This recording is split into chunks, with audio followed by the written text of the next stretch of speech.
Chapter 10 પરાવર્તન અને વક્રીભવન. Light, reflection and refraction. વિશ્વમાં આપણી આસપાસ રહેલી અનેક પ્રકારની વસ્તુઓ આપણે જોઈએ છીએ, પરંતુ અંધારા ઓરડામાં આપણે કંઈ પણ જોવા માટે અસમર્થ છીએ. ઓરડાને પ્રકાશિત કરતા તેમાં રહેલી વસ્તુઓ જોઈ શકાય છે. દિવસ દરમિયાન સૂર્યનો પ્રકાશ આપણને વસ્તુઓને જોવા માટે મદદરૂપ થાય છે. વસ્તુ તેની પર પડતા પ્રકાશને પરાવર્તિત કરે છે. આ પરાવર્તિત પ્રકાશ જ્યારે આપણી આંખો દ્વારા ગ્રહણ થાય ત્યારે તે આપણને વસ્તુઓ દેખાવા યોગ્ય બનાવે છે. આપણે પારદર્શક માધ્યમની આરપાર જોઈ શકીએ છીએ કારણ કે પ્રકાશ તેમાંથી પસાર થઈ શકે છે. પ્રકાશ સાથે અનેક સામાન્ય તથા અદ્ભુત ઘટનાઓ સંકળાયેલ છે, જેમ કે અરીસાઓ દ્વારા બનતા પ્રતિબિંબો, ટમટમાતા તારાઓ, મેઘધનુષ્યના સુંદર રંગો, માધ્યમ દ્વારા પ્રકાશના વાંકા વળવાની ઘટનાઓ વગેરે. આપણી આસપાસ બનતી સામાન્ય પ્રકાશીય ઘટનાઓના અવલોકનો પરથી આપણે તારણ કાઢી શકીએ કે પ્રકાશ સુરેખપથ પર ગતિ કરે છે. કોઈ નાનું પ્રકાશ ઉદ્ગમ સ્થાન અપારદર્શક વસ્તુનું તીક્ષ્ણ પ્રતિબિંબ બનાવે છે. આ તથ્ય પ્રકાશના સુરેખપથને પ્રદર્શિત કરે છે, જેને સામાન્ય રીતે પ્રકાશનું કિરણ કહે છે. પ્રકાશનું પરાવર્તન, રિફ્લેક્શન ઓફ લાઇટ. સંપૂર્ણ પોલિશ કરેલી સપાટી જેમ કે અરીસો તેના પર પડતા મોટાભાગના પ્રકાશનું પરાવર્તન કરે છે. પ્રકાશના પરાવર્તનના નિયમો યાદ કરી લઈએ. 1. આપાત કોણ અને પરાવર્તન કોણ સમાન હોય છે તથા 2. આપાત કિરણ અરીસાના આપાત બિંદુએ સપાટીને દોરેલ લંબ અને પરાવર્તિત કિરણ બધા એક જ સમતલમાં હોય છે. પરાવર્તનના આ નિયમો ગોલીય સપાટી સહિત બધા જ પ્રકારની પરાવર્તક સપાટીઓ માટે લાગુ પાડી શકાય છે. તમે સમતલ અરીસા વડે બનતા પ્રતિબિંબથી પરિચિત છો. સમતલ અરીસા દ્વારા મળતું પ્રતિબિંબ હંમેશા આભાસી અને ચત્તું હોય છે. પ્રતિબિંબની સાઇઝ વસ્તુની સાઇઝ જેટલી હોય છે. પ્રતિબિંબ અરીસાની પાછળ તેટલા જ અંતરે રચાય છે જેટલા અંતરે અરીસાની આગળ વસ્તુ રાખેલ હોય. આ ઉપરાંત પ્રતિબિંબની બાજુઓ ઉલટાયેલી હોય છે. જો પરાવર્તક સપાટી ગોલીય હોય તો પ્રતિબિંબ કેવું રચાશે? ચમકદાર ચમચીની વક્ર સપાટીને ગોલીય અરીસા તરીકે ગણી શકાય. સૌથી વધુ ઉપયોગમાં આવતા વક્ર અરીસા તરીકે ગોલીય અરીસા છે. આ પ્રકારના અરીસાઓની પરાવર્તક સપાટી કોઈ ગોળાના પૃષ્ઠનો એક ભાગ ગણી શકાય. આવા અરીસાઓ કે જેના પરાવર્તક પૃષ્ઠ ગોલીય હોય તેને ગોલીય અરીસા કહે છે. ગોલીય અરીસાઓ, સ્ફેરિકલ મિરર્સ. ગોલીય અરીસાની પરાવર્તક સપાટી અંદરની તરફ કે બહારની તરફ વક્રાકાર હોઈ શકે.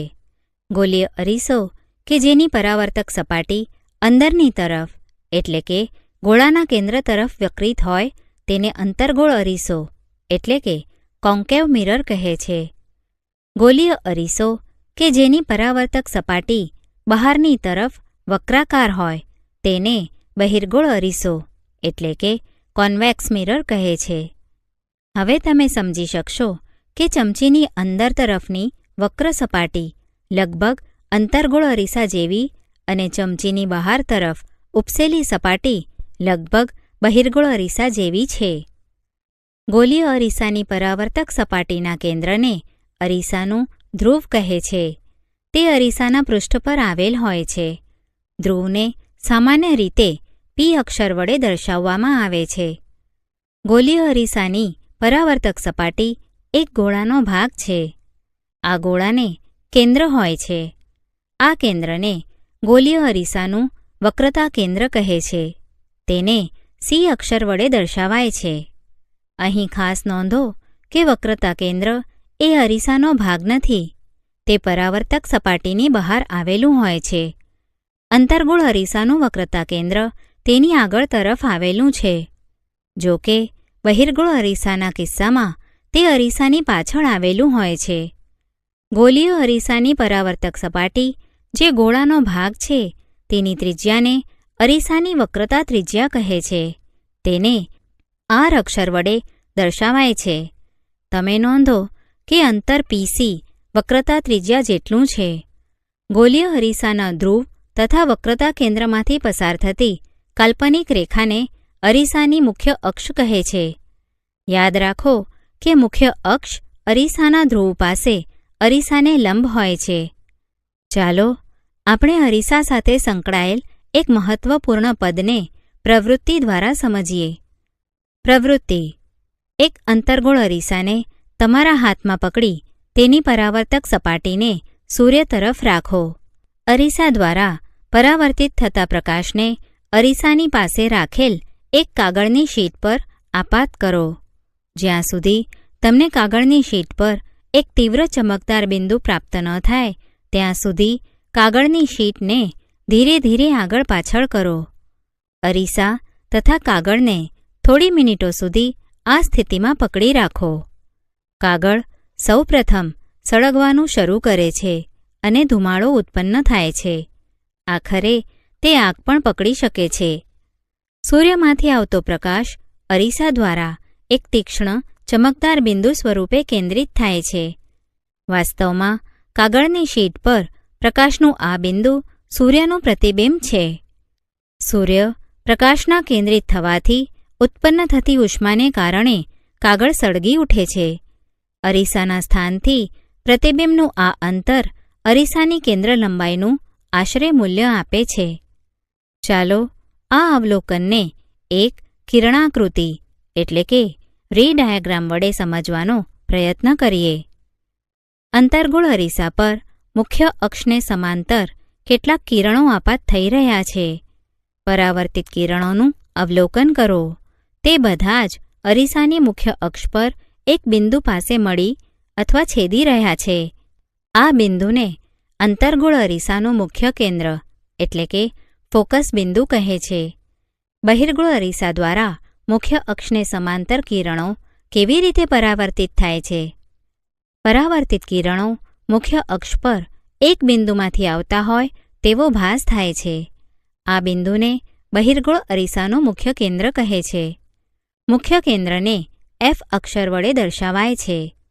ગોલીય અરીસાના ધ્રુવ તથા મુખ્ય કેન્દ્ર વચ્ચેના અંતરને કેન્દ્ર લંબાઈ કહે છે.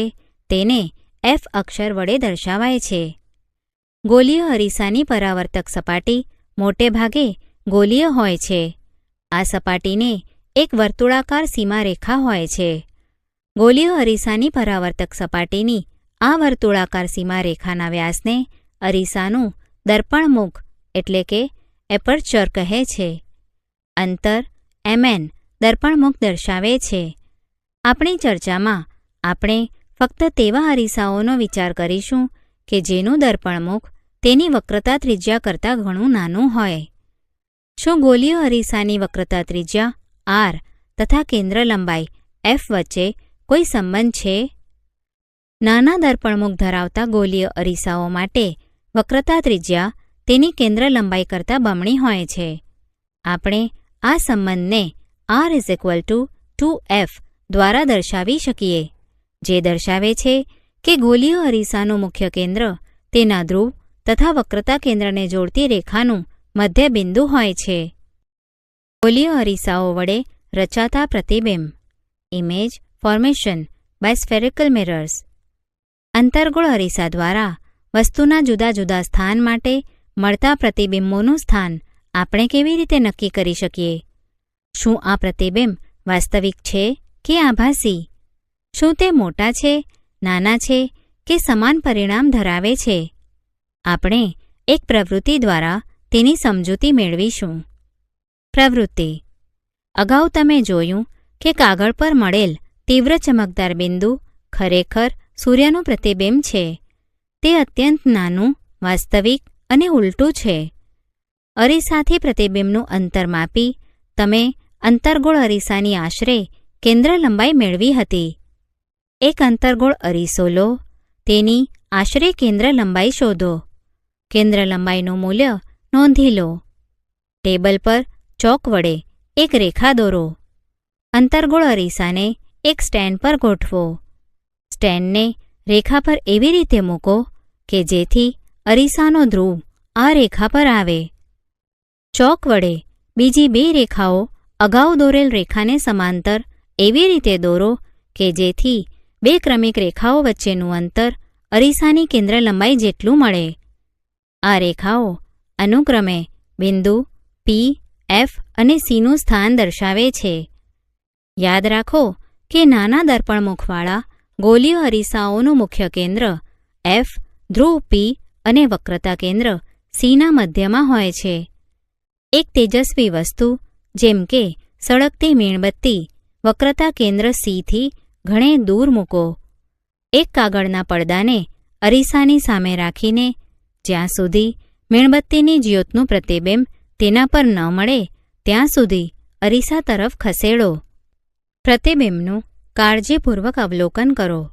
તેના પ્રકાર, સ્થાન અને પરિણામનું વસ્તુના પરિમાણ સાપેક્ષે માપન કરો. આ પ્રવૃત્તિનું મીણબત્તીના નીચે દર્શાવેલ સ્થાનો માટે પુનરાવર્તન કરો. A, C થી થોડે દૂર, B, C પર, C, F તથા C ની વચ્ચે, D, F પર તથા E, P અને F ની વચ્ચે. આ બધા પૈકી એક સ્થિતિમાં તમે પડદા પર પ્રતિબિંબ નહીં મેળવી શકો. આ સ્થિતિમાં વસ્તુનું સ્થાન નક્કી કરો. ત્યારબાદ અરીસામાં તેનું આભાસી પ્રતિબિંબ મેળવો. તમારા અવલોકનોને અવલોકન કોઠામાં નોંધો. ઉપરોક્ત પ્રવૃત્તિમાં તમે જોયું કે અંતર્ગોળ અરીસા દ્વારા મળતા પ્રતિબિંબનો પ્રકાર, સ્થાન અને પરિણામ બિંદુ P, બિંદુ F તથા C ની સાપેક્ષમાં વસ્તુના સ્થાન પર આધાર રાખે છે. વસ્તુના કેટલાક સ્થાનો માટે મળતું પ્રતિબિંબ વાસ્તવિક હોય છે. વસ્તુના બીજા કેટલાક ચોક્કસ સ્થાનો માટે તે આભાસી હોય છે. વસ્તુના સ્થાન અનુસાર પ્રતિબિંબ મોટું, નાનું કે સમાન પરિણામનું હોય છે. તમારા સંદર્ભ માટે આ અવલોકનોનું સંક્ષિપ્ત વર્ણન આપેલ છે. અંતર્ગોળ અરીસા દ્વારા વસ્તુના જુદા જુદા સ્થાનોને અનુરૂપ મળતા પ્રતિબિંબ. વસ્તુનું સ્થાન, પ્રતિબિંબ સ્થાન, પ્રતિબિંબની સાઇઝ, પ્રતિબિંબનો પ્રકાર. અનંત અંતરે, મુખ્ય કેન્દ્ર F પર, ખૂબ જ નાનું બિંદુવત, વાસ્તવિક અને ઉલટું. C થી દૂર, F અને C ની વચ્ચે, નાનું, વાસ્તવિક અને ઉલટું. C પર, સમાન સાઇઝનું, વાસ્તવિક અને ઉલટું. C અને F ની વચ્ચે, C થી દૂર, વિવર્ધિત એટલે કે મોટું, વાસ્તવિક અને ઉલટું. F પર, અનંત અંતરે, ખૂબ જ વિવર્ધિત, વાસ્તવિક અને ઉલટું. P અને F ની વચ્ચે, અરીસાની પાછળ, વિવર્ધિત, આભાસી અને ચત્તું. કિરણાકૃતિ એટલે કે રે ડાયાગ્રામના ઉપયોગ દ્વારા ગોલીય અરીસાઓ વડે બનતા પ્રતિબિંબોનું નિરૂપણ. Representation of images formed by spherical mirrors using ray diagrams. ગોલીય અરીસાઓ વડે બનતા પ્રતિબિંબોનો અભ્યાસ આપણે કિરણાકૃતિ દ્વારા પણ કરી શકીએ છીએ. ગોલીય અરીસાની સામે મૂકેલ એક નિયત સાઇઝની મોટી વસ્તુનો વિચાર કરો. આ મોટી વસ્તુનો દરેક નાનો ભાગ એક બિંદુવત વસ્તુ તરીકે કાર્ય કરે છે. આ દરેક બિંદુઓમાંથી અનંત સંખ્યામાં કિરણો ઉત્પન્ન થાય છે. વસ્તુના પ્રતિબિંબનું સ્થાન નક્કી કરવા માટે કિરણાકૃતિ બનાવતી વખતે કોઈ બિંદુમાંથી નીકળતા કિરણોની વિશાળ સંખ્યામાંથી અનુકૂળતા મુજબ કેટલાક કિરણો લઈ શકાય છે. જો કે સ્પષ્ટ કિરણાકૃતિ દોરવા માટે ફક્ત 2 કિરણોનો વિચાર કરવો વધારે સગવડભર્યો છે. આ કિરણો એવા પસંદ કરવા જોઈએ કે જેની દિશા અરીસા પરથી પરાવર્તન પામ્યા બાદ સરળતાથી જાણી શકાય. કોઈ બિંદુવત વસ્તુના પ્રતિબિંબનું સ્થાન ઓછામાં ઓછા 2 પરાવર્તિત કિરણોના છેદન દ્વારા મેળવી શકાય છે. પ્રતિબિંબનું સ્થાન નક્કી કરવા માટે નીચેના પૈકી કોઈપણ 2 કિરણો પર વિચાર કરી શકાય. 1. મુખ્ય અક્ષને સમાંતર દિશામાં આપાત થતું પ્રકાશનું કિરણ પરાવર્તન પામ્યા બાદ અંતર્ગોળ અરીસાના કિસ્સામાં તેના મુખ્ય કેન્દ્રમાંથી પસાર થશે અથવા બહિર્ગોળ અરીસાના કિસ્સામાં તેના મુખ્ય કેન્દ્રમાંથી વિકેન્દ્રિત થતું હોય. 2. અંતર્ગોળ અરીસાના મુખ્ય કેન્દ્રમાંથી પસાર થતું પ્રકાશનું કિરણ અથવા બહિર્ગોળ અરીસાના મુખ્ય કેન્દ્ર તરફ ગતિ કરતું હોય તેવું કિરણ પરાવર્તન પામ્યા બાદ મુખ્ય અક્ષને સમાંતર દિશામાં પરાવર્તિત થાય છે. 3. અંતર્ગોળ અરીસાના વક્રતા કેન્દ્રમાંથી પસાર થતું અથવા બહિર્ગોળ અરીસાના વક્રતા કેન્દ્રની દિશામાં ગતિ કરતું પ્રકાશનું કિરણ અરીસા પરથી પરાવર્તન પામી તે જ પથ પર પાછું ફરે છે. પ્રકાશનું કિરણ તે જ પથ એટલા માટે પાછું ફરે છે કારણ કે આપાત કિરણ અરીસાની પરાવર્તક સપાટીને લંબરૂપે આપાત થાય છે. 4. અરીસાની મુખ્ય અક્ષ સાથે નિશ્ચિત કોણ બનાવતી દિશામાં બિંદુ P એટલે કે અરીસાનું ધ્રુવ પર આપાત થતું કિરણ અંતર્ગોળ અરીસા પરથી પરાવર્તન પામી તે જ નિશ્ચિત કોણ બનાવતી દિશામાં પરાવર્તન પામે છે. આપાત બિંદુ એટલે કે બિંદુ P પાસે મુખ્ય અક્ષ સાથે સમાન કોણ બનાવતા આપાત તથા પરાવર્તિત કિરણો પરાવર્તનના નિયમોનું પાલન કરે છે. યાદ રાખો કે ઉપરના બધા જ કિસ્સાઓમાં પરાવર્તનના નિયમોનું પાલન થાય છે. આપાત બિંદુ પાસેથી આપાત કિરણ એવી રીતે પરાવર્તન પામે છે કે જેથી પરાવર્તન કોણનું મૂલ્ય આપાત કોણના મૂલ્ય જેટલું થાય. એ. અંતર્ગોળ અરીસા વડે રચાતા પ્રતિબિંબો. Image formation by concave mirror. અહીં વસ્તુના જુદા જુદા સ્થાન માટે અંતર્ગોળ અરીસા વડે રચાતા પ્રતિબિંબો કિરણાકૃતિ દ્વારા દર્શાવેલ છે. અંતર્ગોળ અરીસાઓનો ઉપયોગ. Uses of concave mirrors. અંતર્ગોળ અરીસાઓનો ઉપયોગ સામાન્ય રીતે ટોર્ચ, સર્ચલાઇટ તથા વાહનોની હેડલાઇટમાં પ્રકાશના શક્તિશાળી સમાંતર કિરણબીમ મેળવવા માટે કરવામાં આવે છે. ઘણીવાર તેમનો ઉપયોગ દાઢી કરવાના અરીસા એટલે કે શેવિંગ મિરર્સ તરીકે ચહેરાનું મોટું પ્રતિબિંબ જોવા માટે કરવામાં આવે છે. દાંતના ડોક્ટરો અંતર્ગોળ અરીસાનો ઉપયોગ દર્દીઓના દાંતનું મોટું પ્રતિબિંબ જોવા માટે કરે છે. સૌરભઠ્ઠીઓમાં સૂર્યપ્રકાશને કેન્દ્રિત કરવા માટે મોટા અંતર્ગોળ અરીસાઓનો ઉપયોગ કરવામાં આવે છે. બી. બહિર્ગોળ અરીસા વડે રચાતા પ્રતિબિંબો. Image formation by a convex mirror. આપણે અંતર્ગોળ અરીસા વડે રચાતા પ્રતિબિંબોનો અભ્યાસ કર્યો. હવે આપણે બહિર્ગોળ અરીસા વડે રચાતા પ્રતિબિંબ વિશેનો અભ્યાસ કરીશું. બહિર્ગોળ અરીસા દ્વારા બનતા પ્રતિબિંબનો અભ્યાસ કરવા માટે આપણે વસ્તુના બે સ્થાનો ધ્યાનમાં લઈશું. પ્રથમ સ્થિતિમાં વસ્તુ અનંત અંતરે હોય ત્યારે તથા બીજી સ્થિતિમાં વસ્તુ અરીસાથી ચોક્કસ અંતરે હોય. વસ્તુની આ બંને સ્થિતિઓમાં બહિર્ગોળ અરીસા વડે રચાતા પ્રતિબિંબોની કિરણાકૃતિ દર્શાવેલ છે. પરિણામોનું સંક્ષિપ્ત વર્ણન કોષ્ટકમાં આપેલ છે. બહિર્ગોળ અરીસા દ્વારા બનતા પ્રતિબિંબનો પ્રકાર, સ્થાન અને સાપેક્ષ પરિણામ. વસ્તુનું સ્થાન, પ્રતિબિંબનું સ્થાન, પ્રતિબિંબનું પરિણામ, પ્રતિબિંબનો પ્રકાર. અનંત અંતરે અરીસાની પાછળ મુખ્ય કેન્દ્ર F પર બિંદુવત, આભાસી અને ચત્તુ. અનંત અંતરે અને ધ્રુવ Pની વચ્ચે ગમે ત્યાં. અરીસાની પાછળ ધ્રુવ P અને મુખ્ય કેન્દ્ર Fની વચ્ચે. વસ્તુના કદ કરતાં નાનું, આભાસી અને ચત્તુ. અત્યાર સુધી તમે સમતલ અરીસા, અંતર્ગોળ અરીસા તથા બહિર્ગોળ અરીસા વડે બનતા પ્રતિબિંબોનો અભ્યાસ કર્યો. આ પૈકી કયો અરીસો કોઈ મોટી વસ્તુનું આખું પ્રતિબિંબ આપશે? તમે એક નાના બહિર્ગોળ અરીસાની મદદથી કોઈ એક ઊંચી ઇમારત અથવા વૃક્ષનું સંપૂર્ણ પ્રતિબિંબ જોઈ શકો છો. આગ્રાના કિલ્લાની એક દિવાલ પર આવો જ એક અરીસો રાખેલ છે. જો તમે આગ્રાના કિલ્લાની મુલાકાતે જાઓ તો દિવાલ પર રાખેલ આ અરીસાની મદદથી કોઈ દૂરની ઊંચી ઇમારત અથવા મકબરાને જોવાનો પ્રયત્ન કરજો. મકબરાને સ્પષ્ટ રૂપે જોવા માટે તમારે દિવાલ સાથે જોડાયેલ છત એટલે કે ટેરેસ પર યોગ્ય સ્થાને ઊભા રહેવું પડશે. બહિર્ગોળ અરીસાના ઉપયોગો. Uses of convex mirrors. બહિર્ગોળ અરીસાનો ઉપયોગ સામાન્ય રીતે વાહનોમાં સાઇડ મિરર એટલે કે વિંગ તરીકે કરવામાં આવે છે. આવા અરીસાઓ વાહનની સાઇડ પર લગાડવામાં આવે છે, જેમાં ડ્રાઈવર તેની પાછળ આવતા ટ્રાફિકને જોઈ શકે છે, જેથી તે સુરક્ષિત રીતે પોતાનું વાહન ચલાવી શકે.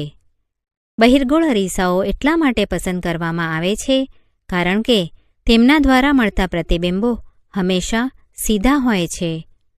જો કે તે પ્રતિબિંબો નાના હોય છે, સાથે સાથે તેમના દૃષ્ટિક્ષેત્રો પણ વિશાળ મળે છે કારણ કે તેઓ બહારની તરફ વક્રાકાર હોય છે.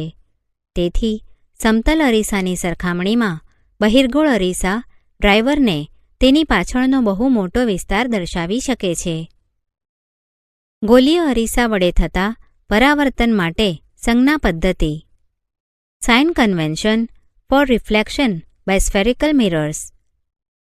ગોલીય અરીસા વડે થતા પ્રકાશના પરાવર્તનની ચર્ચા વખતે આપણે એક નિશ્ચિત સંજ્ઞા પદ્ધતિનું પાલન કરીશું, જેને નવી કાર્તેઝિયન યામ પદ્ધતિ કહે છે.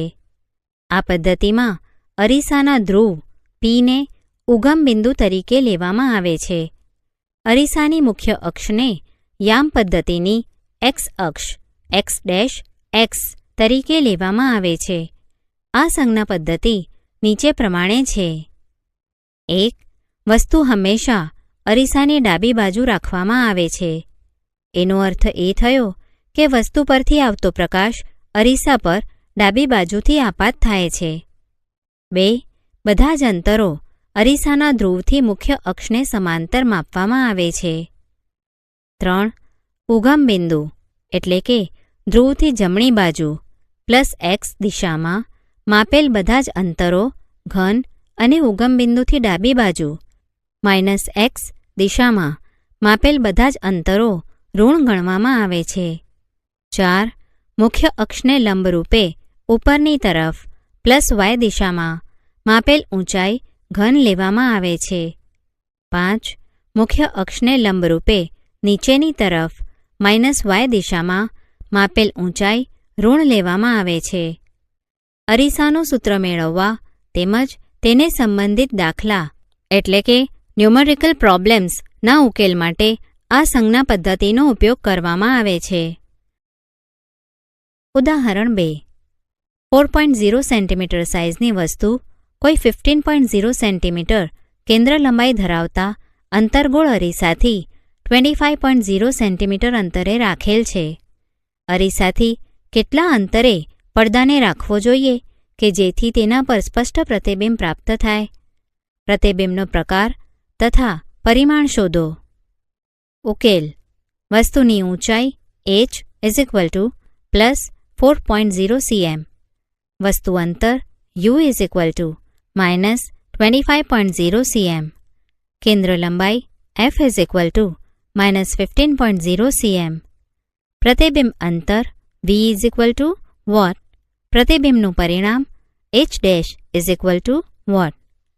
સમીકરણ પરથી 1/v + 1/u 1/f અથવા 1/v 1/f - 1/u +1/-15.0 -1/-25.0 -1/15.0 +1/25.0 અથવા 1/v -5.0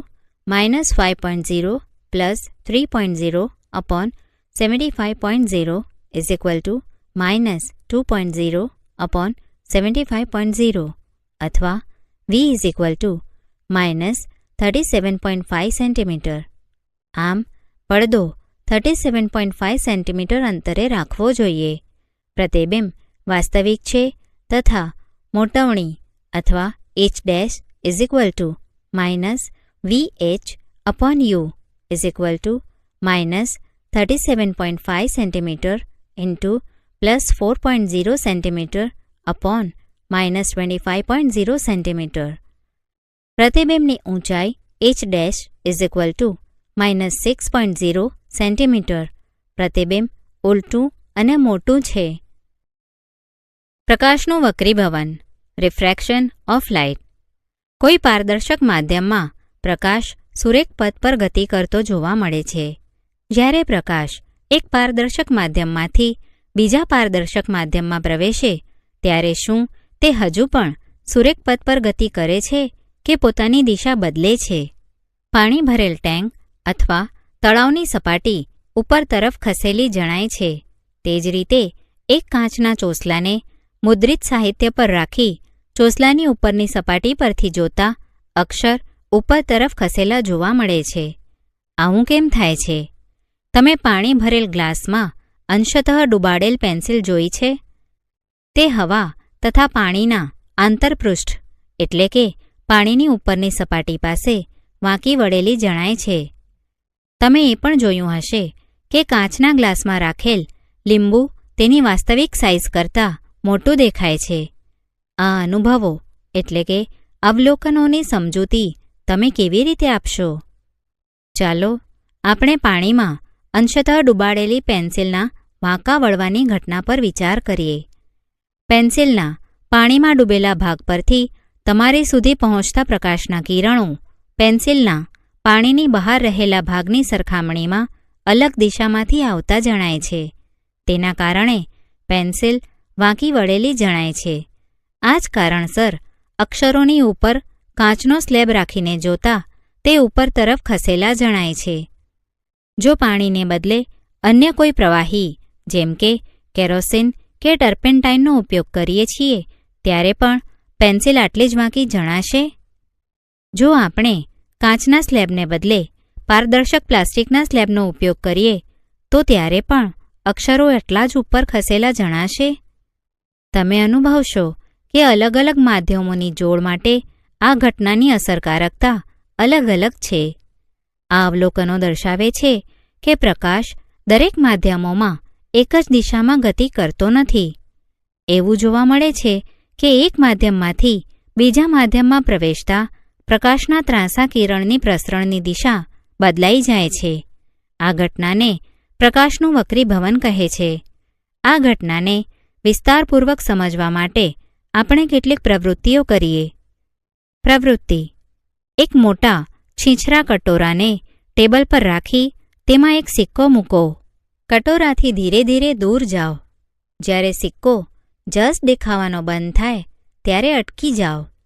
તમારા મિત્રને સિક્કાને હલાવ્યા સિવાય ધીરે ધીરે કટોરામાં પાણી ઉમેરવાનું કહો. તમારા સ્થાનથી સિક્કાને જોતા રહો. કટોરામાં પાણી ભરતા સિક્કો ફરીથી દેખાવા લાગે છે.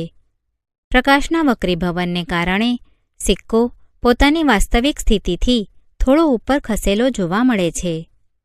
પ્રવૃત્તિ: ટેબલ પર રાખેલ એક સફેદ કાગળની શીટ પર શાહીની એટલે કે ઇંકની જાડી સીધી રેખા દોરો. આ રેખા પર એક કાચના સ્લેબને એવી રીતે મૂકો કે તેની કોઈ એક સપાટી આ રેખા સાથે કોઈ ખૂણો બનાવે. સ્લેબની નીચે આવેલ રેખાના ભાગને સાઇડથી જુઓ. કાચના સ્લેબની નીચેની રેખા શિરોબિંદુઓ પાસે વાંકી વળેલી જોવા મળે છે. હવે કાચના સ્લેબને એવી રીતે રાખો કે જેથી તે રેખાને લંબ હોય. શું કાચના સ્લેબની નીચે રેખાનો ભાગ વાંકો વળેલો દેખાય છે? રેખાને કાચના સ્લેબની ઉપરની સપાટી પરથી જુઓ. સ્લેબની નીચે રહેલ રેખાનો ભાગ ઉપર ખસેલો જણાય છે. પ્રકાશનું વક્રીભવન, રિફ્રેક્શન ઓફ લાઇટ. કોઈ પારદર્શક માધ્યમમાં પ્રકાશ સુરેખ પથ પર ગતિ કરતો જોવા મળે છે. જ્યારે પ્રકાશ એક પારદર્શક માધ્યમમાંથી બીજા પારદર્શક માધ્યમમાં પ્રવેશે ત્યારે શું તે હજુ પણ સુરેખ પથ પર ગતિ કરે છે કે પોતાની દિશા બદલે છે? પાણી ભરેલ ટેન્ક અથવા તળાવની સપાટી ઉપર તરફ ખસેલી જણાય છે. તે જ રીતે એક કાચના ચોસલાને મુદ્રિત સાહિત્ય પર રાખી ચોસલાની ઉપરની સપાટી પરથી જોતા અક્ષર ઉપર તરફ ખસેલા જોવા મળે છે. આવું કેમ થાય છે? તમે પાણી ભરેલ ગ્લાસમાં અંશતઃ ડૂબાડેલ પેન્સિલ જોઈ છે? તે હવા તથા પાણીના આંતરપૃષ્ઠ એટલે કે પાણીની ઉપરની સપાટી પાસે વાંકી વળેલી જણાય છે.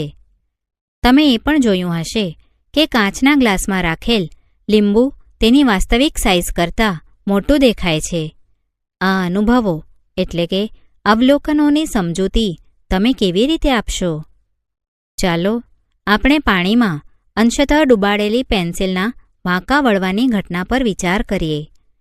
પેન્સિલના પાણીમાં ડૂબેલા ભાગ પરથી તમારી સુધી પહોંચતા પ્રકાશના કિરણો પેન્સિલના પાણીની બહાર રહેલા ભાગની સરખામણીમાં અલગ દિશામાંથી આવતા જણાય છે. તેના કારણે પેન્સિલ વાંકી વળેલી જણાય છે. આ જ કારણસર અક્ષરોની ઉપર કાચનો સ્લેબ રાખીને જોતા તે ઉપર તરફ ખસેલા જણાય છે. જો પાણીને બદલે અન્ય કોઈ પ્રવાહી જેમ કે કેરોસીન કે ટર્પેન્ટાઇનનો ઉપયોગ કરીએ છીએ ત્યારે પણ પેન્સિલ આટલી જ વાંકી જણાશે?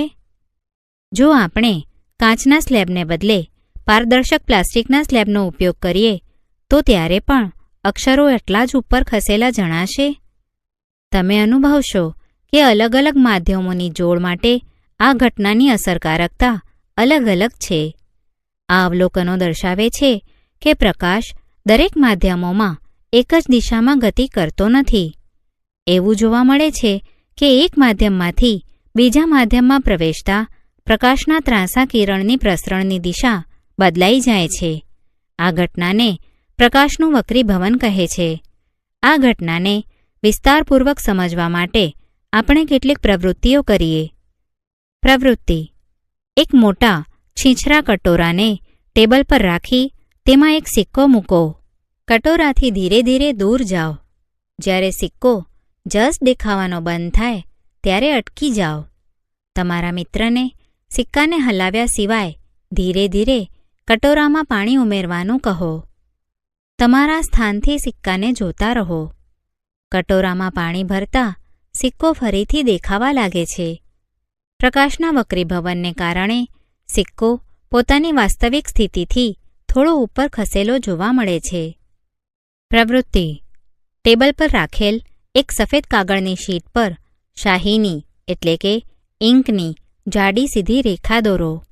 આ રેખા પર એક કાચના સ્લેબને એવી રીતે મૂકો કે તેની કોઈ એક સપાટી આ રેખા સાથે કોઈ ખૂણો બનાવે.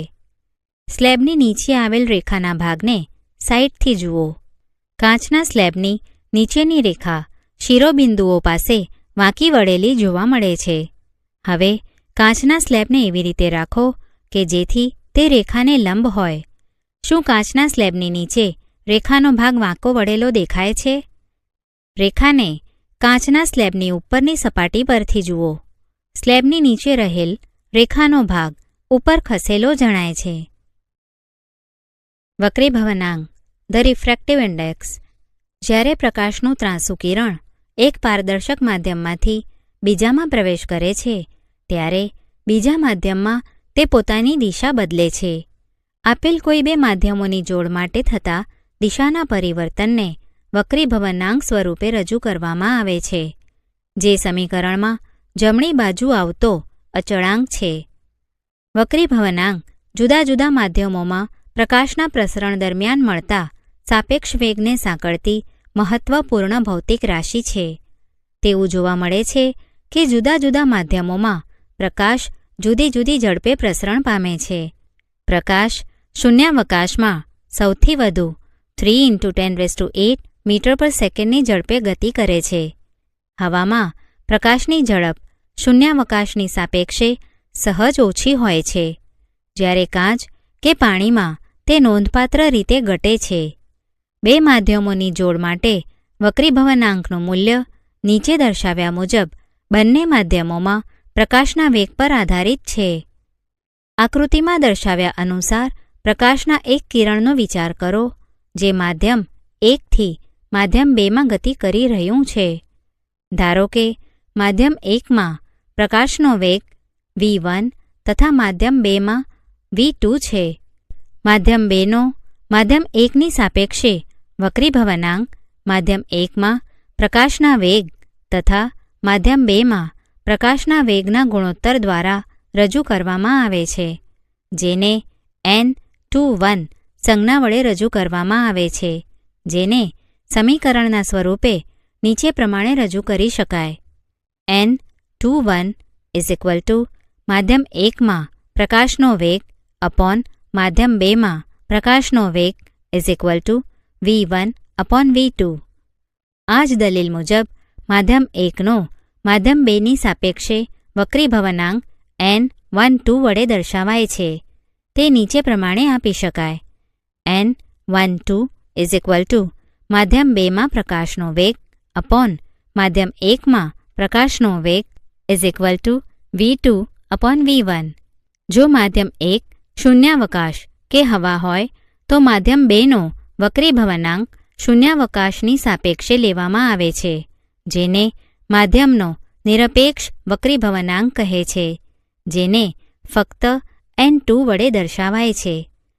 જો હવામાં પ્રકાશની ઝડપ c હોય અને માધ્યમમાં ઝડપ v હોય તો માધ્યમનો વક્રીભવનાંક nm નીચે પ્રમાણે આપી શકાય. nm હવામાં પ્રકાશનો વેગ અપોન માધ્યમમાં પ્રકાશનો વેગ c/v. માધ્યમના નિરપેક્ષ વક્રીભવનાંકને ફક્ત વક્રીભવનાંક કહે છે. કોષ્ટકમાં ઘણા માધ્યમોના વક્રીભવનાંકો દર્શાવેલ છે. કોષ્ટક પરથી તમે જાણી શકો છો કે પાણીનો વક્રીભવનાંક Nw 1.33 છે. તેનો અર્થ એ થયો કે હવામાં પ્રકાશના તથા પાણીમાં પ્રકાશના વેગનો ગુણોત્તર 1.33 છે. તે જ રીતે ક્રાઉન કાચનો વક્રીભવનાંક Ng 1.52 છે. કેટલાક દ્રવ્ય માધ્યમોના નિરપેક્ષ વક્રીભવનાંક. દ્રવ્ય માધ્યમ વક્રીભવનાંક. મટીરીયલ મીડિયમ: વાયુ 1.003, બરફ 1.31, પાણી 1.33, આલ્કોહોલ 1.36, કેરોસીન 1.44, સંગઠિત ક્વાર્ટઝ 1.46, ટર્પેન્ટાઇન 1.47, બેન્ઝીન 1.50, ક્રાઉન કાચ 1.52, કેનેડા બાલ્સમ 1.53, ખનિજ મીઠું 1.54, કાર્બન ડાયસલ્ફાઇડ 1.63, સઘન ફ્લિન્ટ કાચ 1.65, રૂબી મણિકય 1.71, નીલમ 1.77, હીરા 2.42. કોષ્ટક પરથી નોંધો કે વધુ દળ ઘનતા એટલે કે માસ ડેન્સિટી ધરાવતું માધ્યમ પ્રકાશીય ઘટ્ટ હોવું જરૂરી નથી. ઉદાહરણ તરીકે કેરોસીનની દળ ઘનતા પાણીની દળ ઘનતા કરતાં ઓછી હોવા છતાં તેની પ્રકાશીય ઘનતા પાણીની પ્રકાશીય ઘનતા કરતાં વધુ છે.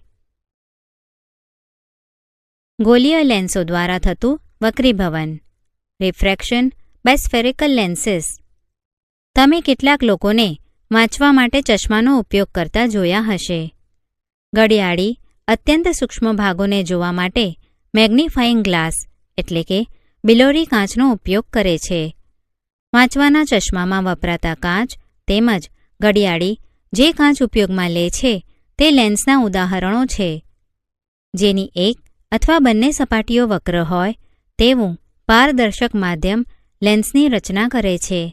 આનો અર્થ એ થયો કે લેન્સની ઓછામાં ઓછી એક સપાટી વક્ર હોય છે. આવા લેન્સની બીજી સપાટી સમતલ હોય છે. લેન્સની બંને સપાટીઓ બહારની તરફ ઉપસેલી હોય તો તેને ડબલ બહિર્ગોળ લેન્સ કહે છે. તેને સામાન્ય રીતે બહિર્ગોળ લેન્સ કહે છે. આ લેન્સ સપાટીની સાપેક્ષે મધ્યમાંથી જાડો હોય છે.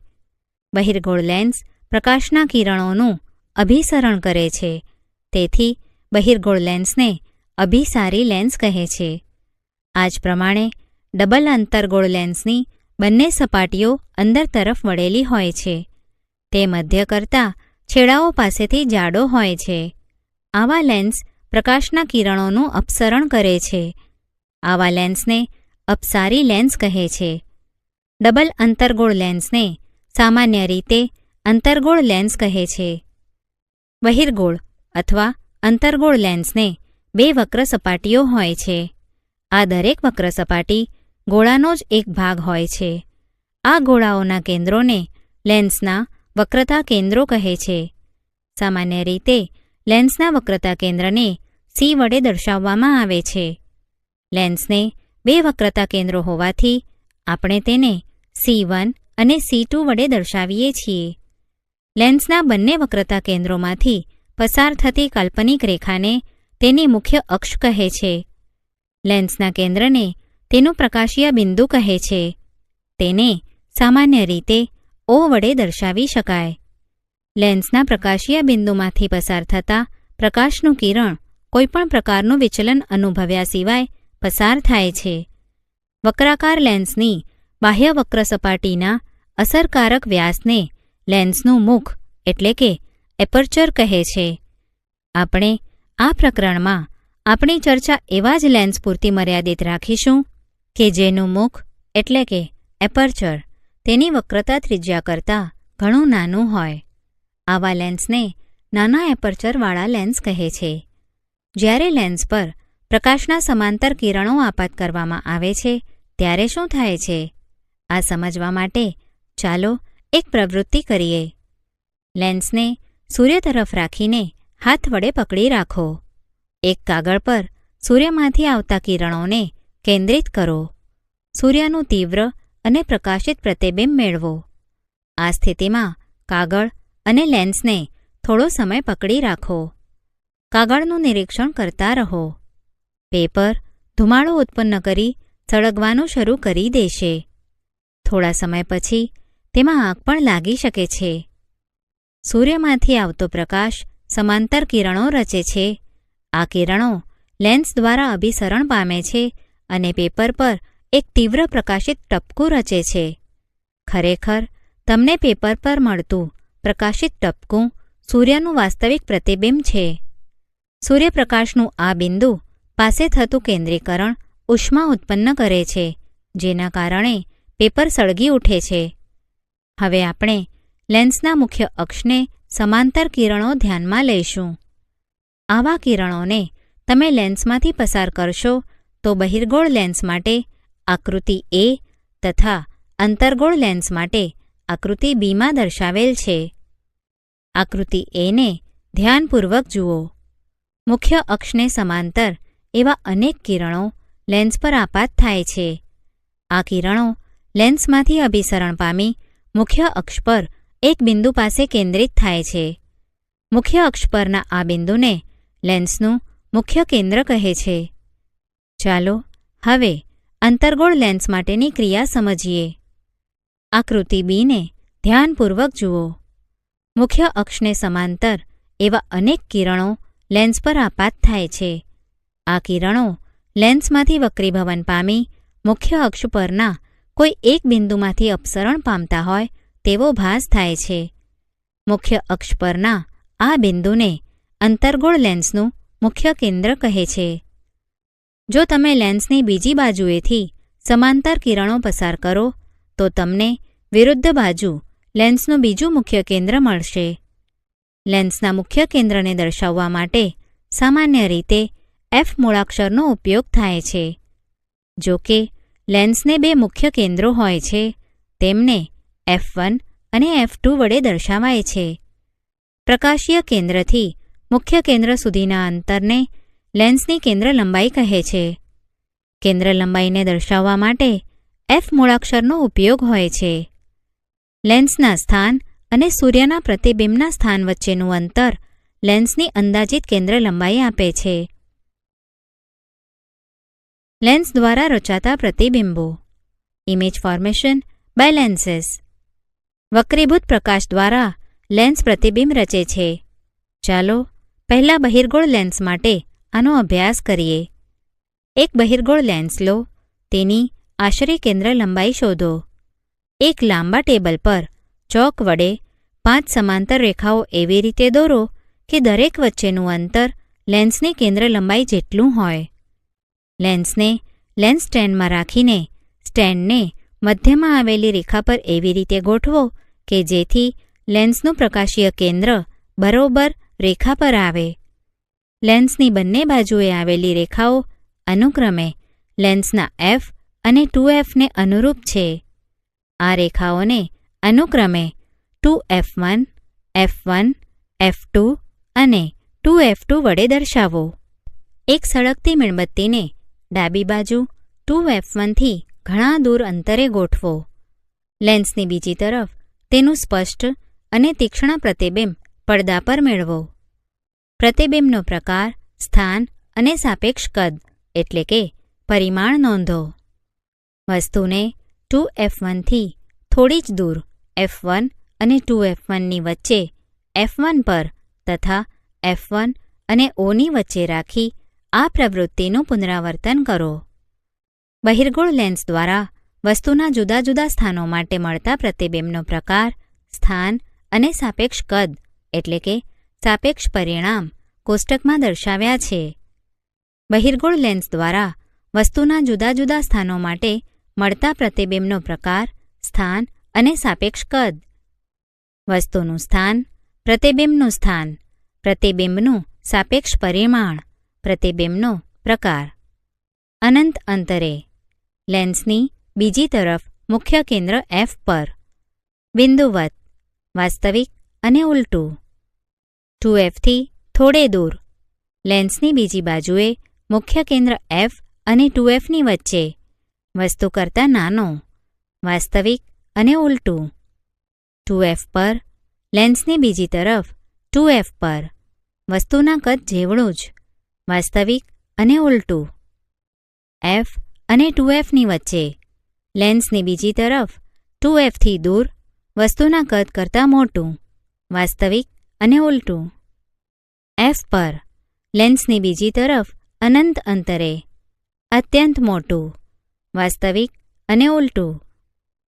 મુખ્ય કેન્દ્ર f અને પ્રકાશીય કેન્દ્ર O ની વચ્ચે લેન્સની વસ્તુ તરફની બાજુએ 2f થી દૂર વસ્તુના કદ કરતાં મોટું, વાસ્તવિક અને ચત્તું.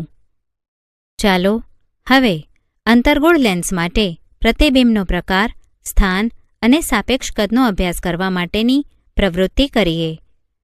એક અંતર્ગોળ લેન્સ લો, તેને લેન્સ સ્ટેન્ડ પર મૂકો. સળગતી મીણબત્તીને લેન્સની કોઈ એક તરફ મૂકો. લેન્સની બીજી તરફથી લેન્સ મારફતે પ્રતિબિંબનું અવલોકન કરો. પ્રતિબિંબને જો શક્ય હોય તો કોઈ પડદા પર મેળવવાનો પ્રયત્ન કરો. જો શક્ય ન હોય તો પ્રતિબિંબને સીધું લેન્સમાંથી જુઓ. પ્રતિબિંબનો પ્રકાર, સ્થાન અને સાપેક્ષ કદ નોંધો. મીણબત્તીને લેન્સથી દૂર ખસેડો. પ્રતિબિંબના કદમાં થતો ફેરફાર નોંધો. જ્યારે મીણબત્તીને લેન્સથી ઘણી દૂર મૂકવામાં આવે ત્યારે પ્રતિબિંબનું કદ કેવું બને છે? અંતર્ગોળ લેન્સ દ્વારા વસ્તુના જુદા જુદા સ્થાનો માટે મળતા પ્રતિબિંબનો પ્રકાર, સ્થાન અને સાપેક્ષ કદ. વસ્તુનું સ્થાન, પ્રતિબિંબનું સ્થાન, પ્રતિબિંબનું સાપેક્ષ કદ, પ્રતિબિંબનો પ્રકાર. અનંત અંતરે મુખ્ય કેન્દ્ર f1 પર અત્યંત સૂક્ષ્મ, બિંદુવત, આભાસી અને ચત્તું. અનંત અંતર અને લેન્સના પ્રકાશીય કેન્દ્ર O ની વચ્ચે મુખ્ય કેન્દ્ર f1 અને પ્રકાશીય કેન્દ્ર O ની વચ્ચે નાનું, આભાસી અને ચત્તું. અંતર્ગોળ લેન્સ હંમેશા આભાસી, ચત્તું અને નાનું પ્રતિબિંબ આપે છે, જે વસ્તુના સ્થાન પર આધારિત નથી. કિરણાકૃતિના ઉપયોગ દ્વારા લેન્સ વડે બનતા પ્રતિબિંબનું નિરૂપણ એટલે કે image formation in lenses using રે ડાયાગ્રામ્સ. આપણે લેન્સ વડે રચાતા પ્રતિબિંબને કિરણાકૃતિ દ્વારા પણ દર્શાવી શકીએ. કિરણાકૃતિ આપણને લેન્સ વડે રચાતા પ્રતિબિંબનો પ્રકાર, સ્થાન અને સાપેક્ષ માપ જાણવામાં હંમેશા મદદરૂપ થાય છે. લેન્સ માટે કિરણાકૃતિ દોરવા માટે આપણે વક્ર અરીસાની જેમ જ નીચેના પૈકી કોઈ પણ બે કિરણોને ધ્યાનમાં લઈશું. 1. વસ્તુ પરથી આવતું મુખ્ય અક્ષને સમાંતર પ્રકાશનું કિરણ બહિર્ગોળ લેન્સ દ્વારા વક્રીભવન પામી લેન્સની બીજી તરફના મુખ્ય કેન્દ્રમાંથી પસાર થાય છે. અંતર્ગોળ લેન્સના કિસ્સામાં કિરણ લેન્સની તે જ બાજુ પરના મુખ્ય કેન્દ્રમાંથી અપસરણ પામતું હોય તેવો ભાસ થાય છે. 2. બહિર્ગોળ લેન્સના મુખ્ય કેન્દ્રમાંથી પસાર થતું કિરણ લેન્સમાંથી વક્રીભવન પામી મુખ્ય અક્ષને સમાંતર નિર્ગમન પામે છે. અંતર્ગોળ લેન્સના કિરણમાં લેન્સના મુખ્ય કેન્દ્ર તરફ જતું લાગે તેવું આપાત કિરણ લેન્સમાંથી વક્રીભવન પામી મુખ્ય અક્ષને સમાંતર નિર્ગમન પામે છે. 3. લેન્સના પ્રકાશીય કેન્દ્રમાંથી પસાર થતું કિરણ વિચલન પામ્યા સિવાય નિર્ગમન પામે છે. બહિર્ગોળ લેન્સ દ્વારા કેટલાક જુદા જુદા વસ્તુ સ્થાન માટે પ્રતિબિંબની રચના દર્શાવતી કિરણકૃતિઓ દર્શાવી છે. અંતર્ગોળ લેન્સ દ્વારા કેટલાક જુદા જુદા વસ્તુ સ્થાન માટે પ્રતિબિંબની રચના દર્શાવતી કિરણાકૃતિઓ દર્શાવેલ છે. ઉદાહરણ 4. 2 સેન્ટીમીટર ઊંચાઈની એક વસ્તુને 10 સેન્ટીમીટર કેન્દ્ર લંબાઈના બહિર્ગોળ લેન્સની મુખ્ય અક્ષ પર અને લંબ રહે તે રીતે મૂકેલી છે. લેન્સથી વસ્તુનું અંતર 15 સેન્ટીમીટર છે. પ્રતિબિંબનો પ્રકાર, સ્થાન અને કદ શોધો. તેની મોટવણી પણ શોધો. ઉકેલ: વસ્તુની ઊંચાઈ h + 2.0 સેન્ટીમીટર, કેન્દ્ર લંબાઈ f + 10 સેન્ટીમીટર, વસ્તુ અંતર u = -15 સેન્ટીમીટર, પ્રતિબિંબ અંતર v વોટ, પ્રતિબિંબની ઊંચાઈ h' વોટ. હવે 1/v - 1/u = 1/f અથવા 1/v = 1/u + 1/f. Therefore, 1/v = 1/-15 + 1/10 = -1/15 + 1/10. 1/v = -2 + 3/30 = 1/30. v = +30 centimetre. vની ઘન સંજ્ઞા દર્શાવે છે કે પ્રતિબિંબ પ્રકાશીય કેન્દ્રની બીજી તરફ 30 સેન્ટીમીટર જેટલા અંતરે રચાશે. પ્રતિબિંબ વાસ્તવિક અને ઉલટું છે. મોટવણી m = h'/h v/u અથવા h' = h/v/u. મોટવણી m v/u અથવા m +30 સેન્ટીમીટર -15 સેન્ટીમીટર -2. m અને h' ના ઋણ ચિહ્નો દર્શાવે છે કે પ્રતિબિંબ વાસ્તવિક અને ઉલટું છે. તે મુખ્ય અક્ષની નીચે તરફ રચાય છે. આમ 4 સેન્ટીમીટર ઊંચાઈનું વાસ્તવિક અને ઉલટું પ્રતિબિંબ લેન્સની બીજી તરફ 30 સેન્ટીમીટર અંતરે રચાય છે. પ્રતિબિંબ 2 ગણું મોટું છે. લેન્સનો પાવર ઓફ અ લેન્સ. લેન્સની અભિસરણ કે અપસરણની ક્ષમતાનો આધાર તેની કેન્દ્ર લંબાઈ પર છે. દાખલા તરીકે, ટૂંકી કેન્દ્ર લંબાઈનો બહિર્ગોળ લેન્સ પ્રકાશના કિરણોને મોટા કોણે વાંકા વાળે છે અને તેમને પ્રકાશીય કેન્દ્રની નજીક કેન્દ્રિત કરે છે.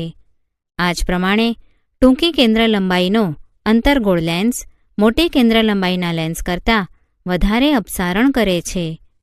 પ્રકાશના કિરણોના અભિસરણ કે અપસારણનું પ્રમાણ લેન્સના પાવરના સ્વરૂપમાં દર્શાવવામાં આવે છે. લેન્સની કેન્દ્ર લંબાઈના વ્યસ્તને લેન્સના પાવર વડે વ્યાખ્યાયિત કરવામાં આવે છે. તેને મૂળાક્ષર p વડે દર્શાવવામાં આવે છે.